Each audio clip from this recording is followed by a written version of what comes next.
শুরু হলো কালীঘাটের কাকুর কণ্ঠস্বরের নমুনা সংগ্রহ। তাকে ইএনটি ডিপার্টমেন্টে নিয়ে যাওয়া হয়েছে এবং সেখানে দুজন ইএনটি বিশেষজ্ঞ ডাক্তার রয়েছেন একজন সাইকিয়াট্রিক। আরো একবার আপনাদের জানি রাখি, ইএসআই হাসপাতালে নিয়ে যাওয়া হয়েছিল 9:50 নাগাদ এবং 11:50 নাগাদ, প্রায় 2 ঘন্টা পর ইএনটি ডিপার্টমেন্টে নিয়ে যাওয়া হয়েছে কালীঘাটের কাকুকে, যেখানে কালীঘাটের কাকুর কণ্ঠস্বরের নমুনা সংগ্রহ করা হবে। সেখানে রয়েছেন দুজন ইএনটি ডাক্তার, রয়েছেন একজন সাইকিয়াট্রিক। সরাসরি চলে যাব, অভিজিৎ রয়েছে আমাদের সঙ্গে, অভিজিতের সঙ্গে কথা বলবো।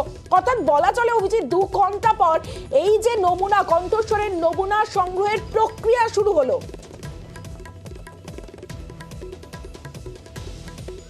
একদমই কণ্ঠস্বরের নমুনা সংগ্রহের প্রক্রিয়া শুরু হতে চলেছে এবং তাকে ইএনটি ডিপার্টমেন্টে নিয়ে যাওয়া হয়েছে কালীঘাটের কাকুকে। এখন দেখার বিষয় যে কালীঘাটের কাকু সেখানে অন্তত সহযোগিতা করেন কিনা, কারণ দীর্ঘ কয়েক মাস বাদে অবশেষে এনফোর্সমেন্ট ডিরেক্টরেট বা ইডি কালীঘাটের কাকুকে সঙ্গে পেয়েছেন এবং আদালতের নির্দেশ অনুযায়ী তাকে অবশেষে বিভিন্ন প্রতিকূলতা বাধাকে অতিক্রম করে তারা কালীঘাটের কাকুকে আজকে তারা এসএসকেএম বা পিজি হাসপাতাল থেকে এই জোকা ইএসআই হাসপাতালে নিয়ে আসতে পেরেছেন এবং এখানে শারীরিক পরীক্ষা নিরীক্ষার পর তাকে তারা সবুজ সংকেত দিয়ে তাকে অন্ততপক্ষে ইএনটি ডিপার্টমেন্টে নিয়ে যেতে পেরেছেন এবং সেখানে এই মুহূর্তে তার কণ্ঠ অর্থাৎ ভয়েস রেকর্ডিংয়ের যে প্রক্রিয়া, সেই প্রক্রিয়া শুরু হতে চলেছে। তবে এখানেও একটা বড় সড়ো বাধা আসতে পারে। কারণ কি বড় সড়ো বাধা, যে কালীঘাটের কাকু অতীতে যেমন করে প্রত্যেকবার এই ভয়েস রেকর্ডিংটাকে এড়িয়ে গেছেন, অর্থাৎ তার কণ্ঠস্বর সংগ্রহ করার ক্ষেত্রে এড়িয়ে গেছেন, বিভিন্ন রকম ওজোর আপত্তি এসেছে, সেই রকমভাবে অসুস্থতা, তার স্ত্রী বিয়োগ, তার স্ত্রীর মারা যাওয়া, বিভিন্ন রকমভাবে এই জিনিসটা পিছিয়ে গেছে এবং সেক্ষেত্রে আজকে অন্তত কালীঘাটের কাকু তিনি সহযোগিতা করেন কিনা সেটা দেখার বিষয়।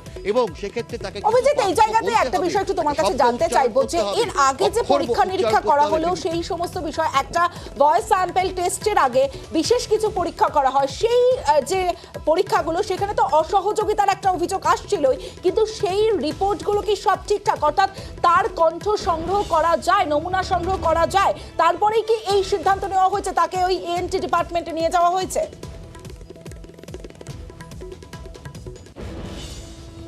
একদমই, এবং সেক্ষেত্রে তার ক্ষেত্রে বড় প্রতিবন্ধকতা ছিল যে তার শারীরিক অসুস্থতা, অর্থাৎ সে কথা বলার মতন অবস্থায় রয়েছে কিনা, তিনি কথা বলার মতন অবস্থায় রয়েছে কিনা, তার মানসিক বা শারীরিক স্থিতি রয়েছে কিনা, সেটা চিকিৎসকরা নিশ্চিত হয়েছেন যে তার মানসিক এবং শারীরিক স্থিতি রয়েছে।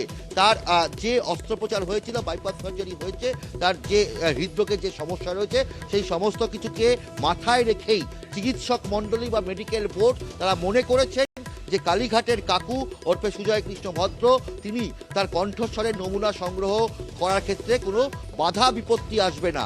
সেই কারণে তারা সবুজ সংকেত দেওয়ার পরেই ইএনটি বিভাগে তাকে নিয়ে যাওয়া হয়েছে। এখন দেখার বিষয় যে ইএনটি বিভাগে গিয়ে যে কালীঘাটের কাকু তিনি কথা বলেন কিনা। এখন সব লাখ টাকার প্রশ্ন এটাই যে কালীঘাটের কাকু কথা বলবেন কিনা। কথা বললে তবে ইডি বা এনফোর্সমেন্ট ডিরেক্টরের ক্ষেত্রে একটা বড় সড়ো তাদের সাফল্য হবে এবং সেইটার ক্ষেত্রে বলা যেতে পারে যে অতীতে কালীঘাটের কাকুর যে কথা, সেই কথার সঙ্গে এই কথা মিলিয়ে তারা নিশ্চিত হবেন যে দুটো কথারই মালিক এক, অর্থাৎ কালীঘাটের কাকু আগে যে কথাগুলো বলেছিলেন সেই কণ্ঠস্বর আর এই কণ্ঠস্বর একই, এবং সেক্ষেত্রে তারা আদালতের কাছে ঠাসপূর্ণভাবে তাদের যে যুক্তি, সেই যুক্তি তারা সেখানে দিতে পারবেন। এবং সেক্ষেত্রে কালীঘাটের কাকু যদি আজকে কণ্ঠস্বরের নমুনা সংগ্রহ করার ক্ষেত্রে এটা যদি সফল হয়, তবে সেক্ষেত্রে ইডি অনেকটাই এই তদন্তের ক্ষেত্রে অগ্রগতি পাবে এমনটাই মনে করা হচ্ছে এবং তথ্যবিজ্ঞ মহল মনে করছে যদি কালীঘাটের কাকু অসহযোগিতা করেন সেক্ষেত্রেও ইডি কিন্তু অনেকটাই ফ্রন্ট ফুটে ব্যাক করতে পারবেন।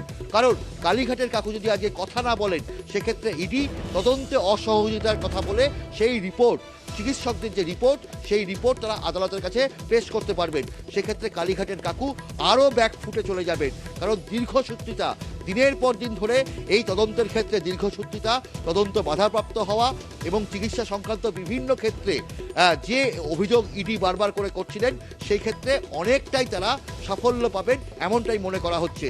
ফলে বলা যেতে পারে যে এই মুহূর্তে মুহূর্তে যে তার কণ্ঠস্বরের নমুনা সংগ্রহ, কালীঘাটের কাকুর কণ্ঠস্বরের নমুনা সংগ্রহটা কিন্তু সব থেকে বড় বিষয় হয়ে দাঁড়িয়েছে এবং দেখার বিষয় যে কত দ্রুত সেই কণ্ঠস্বরের নমুনা সংগ্রহ করা হয় এবং সেক্ষেত্রে কালীঘাটের কাকু তিনি কোনো রকম অসহযোগিতা করছেন কিনা সেই বিষয়টাও খতিয়ে দেখা হবে।